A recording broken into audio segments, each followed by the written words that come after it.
Counter-Narrative News, bringing you this special edition in relation to the great Malcolm X's born day, which is today, back in 1925. That's May the 19th.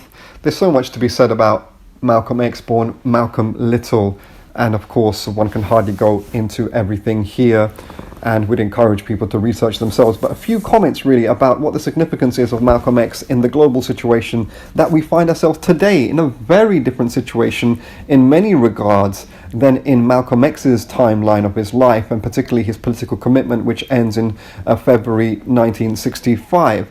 Although there's many differences, there's actually some similarities, but let's go into this a little bit more. So Malcolm X really comes into a kind of a black internationalist and partially Pan-Africanist movement, which is the cult or the sect of Elijah Muhammad of the Nation of Islam.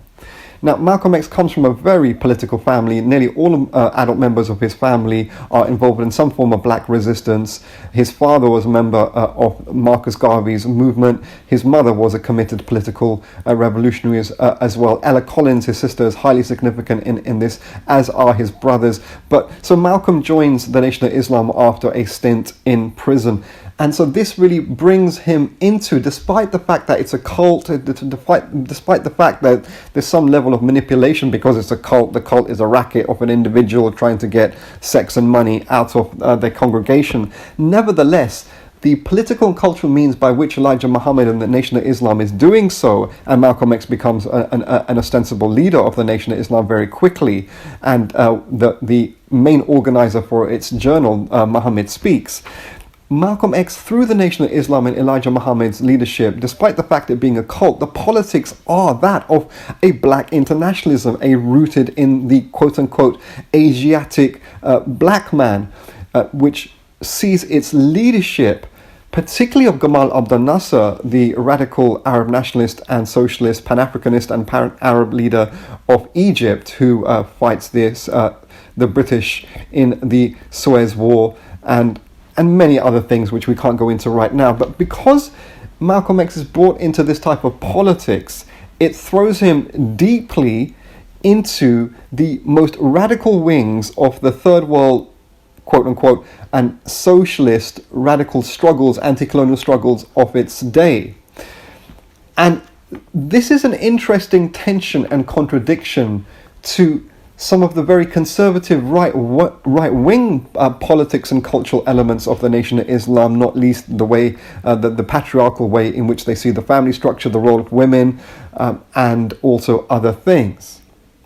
Now, because Malcolm X is committed way beyond the cult of Elijah Muhammad of the Nation of Islam, he's committed to the working class black grassroots in the USA and globally, the global workers and peasants grassroots fighting the colonialism and the white supremacy racism of the colonial states.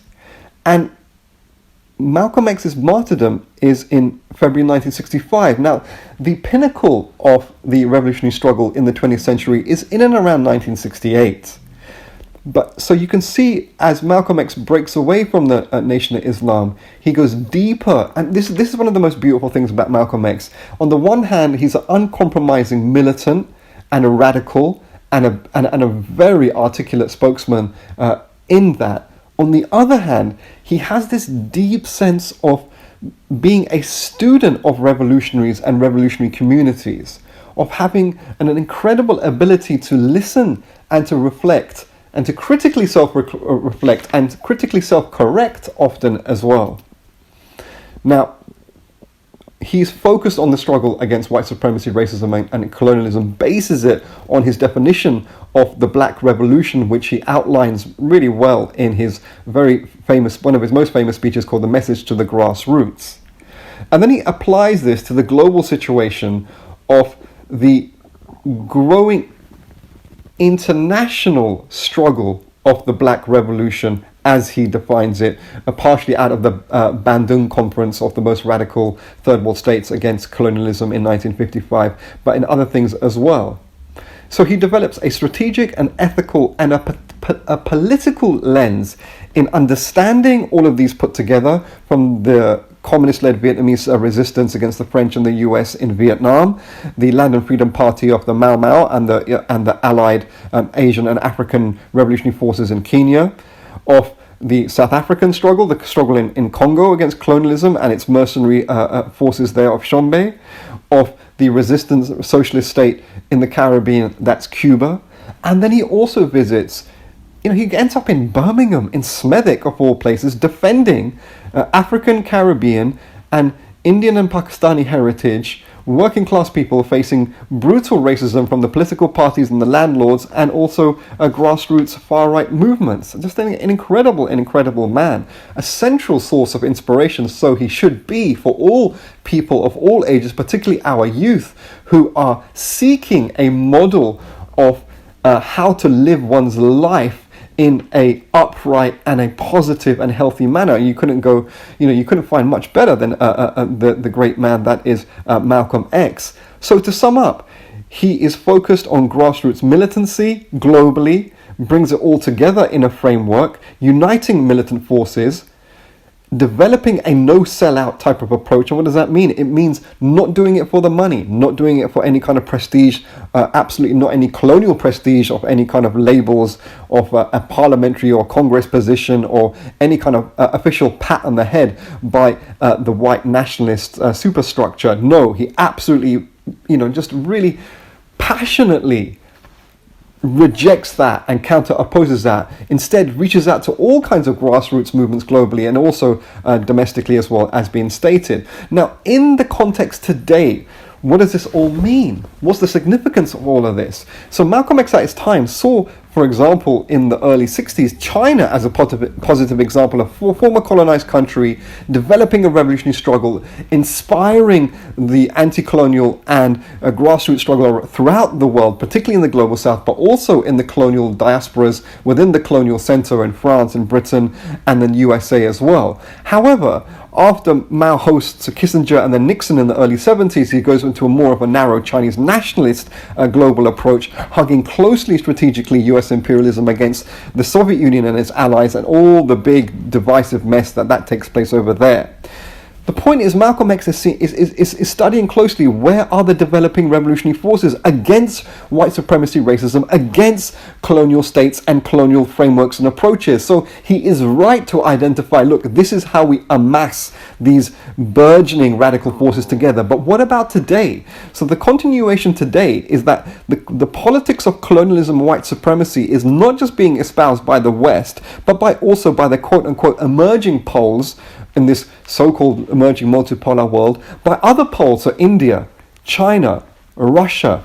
Are they promoting an anti-capitalist, anti-white supremacist, anti-racist politics around the world? Well, of course not. They're promoting their own internalized versions of colonial frameworks, racist frameworks, capitalist extractive looting practice all across the world.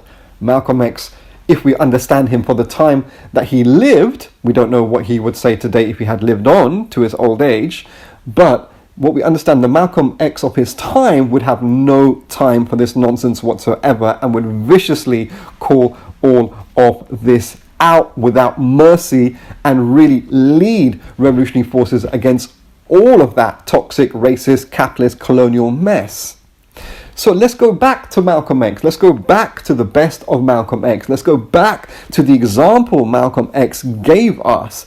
It's one of the most inspiring things, and it's no surprise then that Malcolm X feeds. I mean, he's one of the central, in terms of the personification of it, he's one of the central pushes towards a revolutionary black power, then produces things like people like Stokely Carmichael, revolutionary action movement, radicalizes people across the Caribbean, so-called Latin America, Asia, Africa, and the Middle East, and the Arab world, and also young people throughout the colonial centers in Britain and the US, inspiring the daughters and sons of Malcolm and the Black Panther Party, the Revolutionary Action Movement, and countless other radical forces of liberation. It's really important that people engage with Malcolm X in this type of frameworks and others. Many thanks.